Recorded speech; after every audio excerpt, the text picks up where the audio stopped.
নদীবক্ষের কজবে হয়ে পার হতে গিয়ে বিপত্তি, পা পিছলে জলস্রোতের মধ্যে পড়ে গেল বছর 28-এর যুবক। আর তারপর থেকে খোঁজ পাওয়া যাচ্ছে না ওই যুবকের। বৃহস্পতিবার বৈকাল 4টে নাগাদ শেষ খবর পাওয়া অবধি নদী থেকে এখনও খুঁজে পাওয়া যায়নি ওই যুবককে। ঘটনাটি ঘটেছে মল্লারপুর থানার ওলা গ্রামে। উল্লেখ্য, সংশ্লিষ্ট গ্রামের যুবক মিলন বাগদে বুধবার পরন্ত বিকেলে বাজিতপুর থেকে বাড়ি ফেরার সময় বেসামাল দ্বারকা নদীতে পড়ে যায়।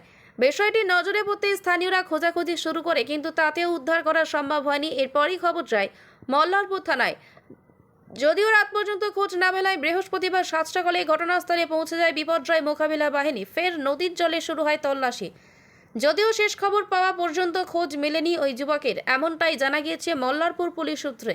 এদিকে যুবকের মা, স্ত্রী সহ পরিজনরা রীতিমতো কান্নায় ভেঙে পড়েছেন। কি হয়েছিল ঘটনাটা? ঘটনাটা আমার বেটা জল পেরিয়ে দিকে বান হয়েছিল, বানে পাশ কেটে স্লিপ কেটে বানে পড়ে গেছিল। কোথায় গিয়েছিল?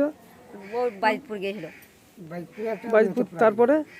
তারপরে সে লোক সব ঝাপাঝাপি করছে, হাতাহাতি করছে। আমার ছেলেকে হাতিরে পায় না। এখন অবধি কি বেঁচে আসার আশা করছেন?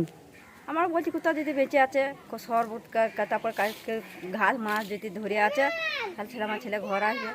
তার বলতে ডুবে ঘাতিচ্ছে, তার আমার ছেলে পাচ্ছে না। Bureau report, PB news. Annapurna medical hall, chemist and druggist.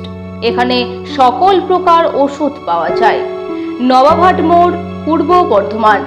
যোগাযোগ করুন 6295528655 অথবা 7602347696।